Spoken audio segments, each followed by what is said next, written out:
तो अगर हम आज से कई साल पीछे जाएं तो हमें 3 व्यक्ति देखने को मिलेंगे जिनका नाम था अरविंद, पवन और ऋषिकेश। तो इन तीनों ने उस वक्त कुछ नया करने का सोचा और इसी वजह से आज जो आप रैपिडो नाम सुन रहे हैं ये आपके कानों तक पहुंचा। तो ये सब कैसे हुआ, चलिए इसको थोड़ा सा समझने की कोशिश करते हैं और जानते हैं कि कैसे ये इतने बड़े बने और कैसे ये आज काफी सारे लोगों को एम्प्लॉयमेंट भी प्रोवाइड कर रहे हैं, साथ ही साथ पब्लिक को भी इससे काफी अच्छी खासी सर्विस मिल रही है।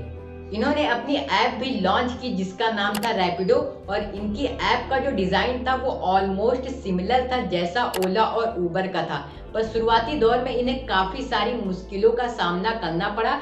शुरुआती दौर में इन्हें 5000 राइड्स करने में ही 1 से ज्यादा महीने लग गए और शुरुआत में इन्हें कस्टमर्स का रिस्पांस अच्छा नहीं मिल पाता था। इसका कारण ये था कि ये कंपनी इतनी ज्यादा बड़ी नहीं थी, इसीलिए इनके पास ज्यादा कैप्टन्स नहीं थे। कैप्टन्स बेसिकली क्या होता है, तो जो इनकी बाइक को चलाते हैं वो इन्हें अपनी भाषा में कैप्टन कहते हैं। तो शुरुआती दौर में जब इनके पास इतने सारे कैप्टन नहीं थे तो ऐसे में अगर कोई भी व्यक्ति इनके ऐप से अपनी राइड को बुक करता था तो ज्यादातर केसेस में ये होता था कि वहां पर कैप्टन अवेलेबल ही नहीं होते थे तो कैंसिल हो जाता था। इस चीज से निपटने के लिए, इस चीज का सामना करने के लिए इन्होंने अपने ऐप में स्नूज बटन का ऑप्शन अवेलेबल कराया। अब now what is snooze button, तो स्नूज बटन बेसिकली एक टाइप का इन्होंने सिस्टम अपने ऐप के अंदर बना दिया था जिसकी वजह से अगर कोई भी व्यक्ति रैपिडो ऐप पे अपनी बुकिंग कर रहा है तो ऐसे में अगर वहां पे कोई आसपास राइडर नहीं है या फिर हम कह सकते हैं कैप्टन नहीं है तो ये कुछ देर के अंदर उस स्नूज बटन के दबाने के बाद कुछ देर के अंदर ही उसके लिए कैप्टन अवेलेबल करा देते थे। तो शुरुआती दौर में जब कस्टमर्स का रिस्पांस अच्छा देखने को मिला तो ऐसे में जो हीरो के सीईओ हैं वो पहले व्यक्ति बने जिन्होंने इनकी कंपनी में इन्वेस्ट किया। इसके साथ साथ उन्होंने काफी सारे आइडिया भी दिया इनको कि कैसे ये अपने बिजनेस को एक काफी अच्छा खासा बिजनेस बना सकते हैं। उसमें से एक आइडिया यह था कि इंडिया में बाइक टैक्सी अगर आप चला रहे हैं तो अगर कोई महिला राइड बुक करती है तो ज्यादातर केसेस में ये होता है कि कोई महिला एक जेंट्स के साथ बैठ के नहीं जाना चाहती। बड़े शहरों में ऐसा नहीं है, बस छोटे शहरों में आज भी वैसा ही है।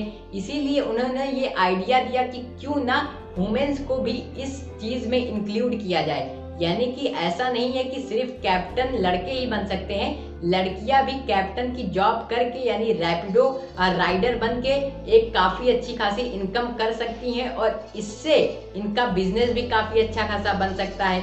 इन सब चीजों को सुधार करने के बाद और कस्टमर से फीडबैक जो इन्होंने लिया उस पे काम किया और काफी अच्छा खासा सुधार किया, तो इन सब के चलते ही इनका बिजनेस काफी अच्छा खासा ग्रो होने लगा।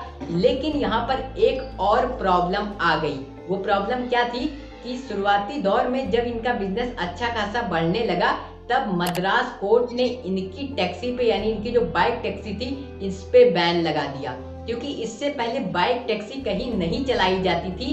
इसीलिए इसका कोई ऐसा रूल नहीं था कि आप इस बाइक को टैक्सी में कन्वर्ट कर सकते हैं। फॉर एग्जाम्पल अगर कोई टैक्सी चलाता है तो उसके लिए कॉमर्शियल लाइसेंस चाहिए ट्रांसपोर्ट डिपार्टमेंट से, जो कि इनके पास नहीं था। इसीलिए मद्रास कोर्ट ने इस पे बैन लगा दिया। सिर्फ मद्रास कोर्ट ने नहीं, और भी कई इलाकों में इन पे बैन लगा। लेकिन कुछ ही दिनों के अंदर इन्होंने अपनी इस प्रॉब्लम को सॉल्व कर लिया और अब ये पूरी तरीके से लीगल है कि बाइक को भी टैक्सी में कन्वर्ट किया जा सकता है। पहले से लॉ में इसका प्रोविजन तो था लेकिन कहीं ना कहीं आज तक किसी ने ऐसा किया नहीं था। इसीलिए शुरुआती दौर में इन्हें कुछ प्रॉब्लम्स को फेस करना पड़ा। जब वो इस प्रॉब्लम से निकले तब उन्हें काफी अच्छा खासा रिस्पांस देखने को मिला, क्योंकि अब उनके पास लाइसेंस भी था, उनके पास सारे परमिशन भी थे, उन्हें ये अलाउ कर दिया गया था कि आप इस बाइक टैक्सी का इस्तेमाल कर सकते हैं। तो ऐसे में इनकी ग्रोथ भी काफी अच्छी खासी हुई। यहाँ पे पहले इनके काफी कम कस्टमर थे, वहीं पे अब इनके बिजनेस में काफी अच्छा खासा बूस्ट देखने को मिला और इनके 1.5 करोड़ यूजर्स हो गए। काफी सारे नए कैप्टन्स ने इन्हें ज्वाइन किया, जहां पे 2016 में ये सिर्फ और सिर्फ 5000 डेली राइड्स करते थे, वहीं पे 2019 में ये डेली 5 लाख राइड्स करने लगे। ये 100+ सिटीज में आज फैल चुके हैं प्लस इसके साथ साथ आज आप अगर इनके एंड्रॉइड ऐप के डाउनलोड्स देखेंगे तो वो 5 करोड़ से भी ज्यादा है। इसी के साथ साथ इन्हें 80 मिलियन की फंडिंग भी मिल गई, यानी तकरीबन 8 करोड़ की फंडिंग मिल गई, जिसके चलते इन्होंने ओला और उबर को भी डिफीट कर दिया। इनके बेसिकली 2 ऐप हैं, एक आ जाता है रैपिडो जो कि कस्टमर्स के लिए है, जिसके जरिए जो कस्टमर्स हैं वो राइड अपनी बुक करते हैं, और दूसरा आ जाता है हमारा रैपिडो कैप्टन ऐप, जिसके जरिए अगर कोई भी कैप्टन बनना चाहता है इनकी कंपनी के अंदर तो वो भैया बन सकता है, यानी वो बाइक राइडर बन सकता है और पार्ट टाइम जॉब करके फुल टाइम जॉब करके एक अच्छी खासी इनकम भी कर सकता है। अगर हम फॉरेन कंट्रीज की बात करें तो वहां पर 16 साल के बच्चे 17 साल के बच्चे पार्ट टाइम जॉब करके एक छोटा मोटा इनकम करके कम से कम जो अपने खर्चे हैं वो चलाया करते हैं, तो वो एक काफी अच्छा खासा उपाय है वहां पर। तो इसी तरीके से इंडिया में अगर आप एक पार्ट टाइम जॉब करना चाहते हैं या फिर काफी सारे लोग अगर करना चाहते हैं अपने छोटे मोटे खर्चे को पूरा करने के लिए, तो उसके लिए वो रैपिडो कैप्टन बन सकते हैं और काफी अच्छी खासी इनकम भी कर सकते हैं। ऐसे में काफी सारे लोग भी हैं जिन्होंने इसको ज्वाइन किया।